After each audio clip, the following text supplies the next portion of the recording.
Hello, ladies and gentlemen, and welcome back. We've been talking about carbohydrates. Carbohydrates are sugars, and your body breaks these sugars down to have an immediate energy source. That energy is going to be stored in the bonds between the atoms of the sugar molecule. And if you need to get that energy out, those bonds have to be broken. So I have here a gummy bear, and gummy bears are essentially pure sugar. So we're going to see what would happen if we were able to release all of the energy in this gummy bear at the same time by breaking all of its bonds. So to do that, I'm going to use a chemical called potassium chlorate. And potassium chlorate is a white powdery substance. It's fairly unreactive when it is a powder like this, but when it is a liquid, it is quite explosive with organic materials. So we're going to melt it.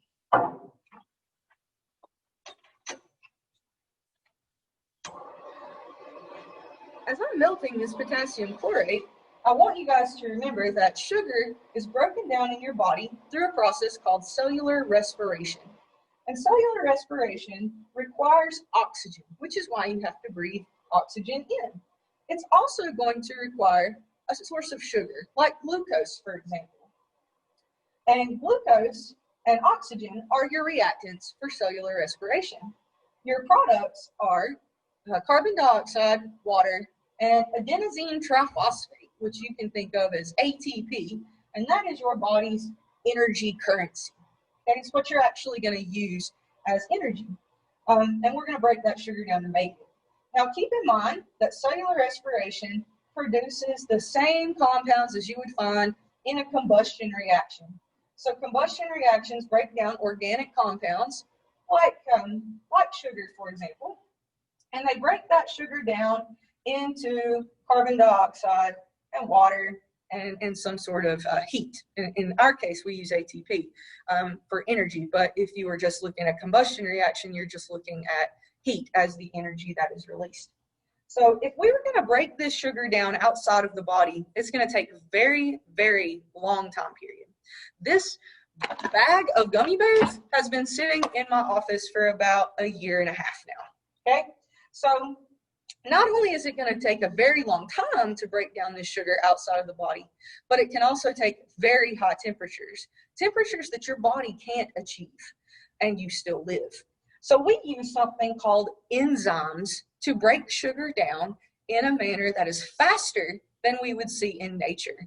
But we don't release all of the energy in sugar at one time. Let's see what would happen if we did. I'm going to get the lights.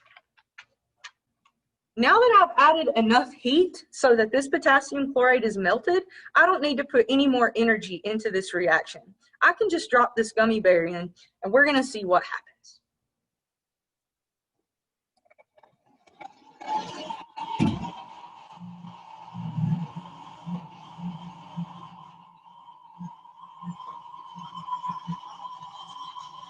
So hopefully you can see that a lot of energy is going to be released from that sugar if you were to break all those bonds at one time.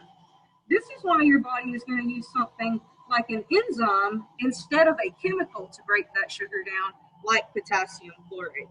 This is simply too much energy for a living thing to handle. When we're talking about enzymes, the reactants are going to be called substrates, and enzymes are affected by a couple of different things: temperature and pH, and the concentration of that substrate. And we're going to talk more about that in our upcoming lecture.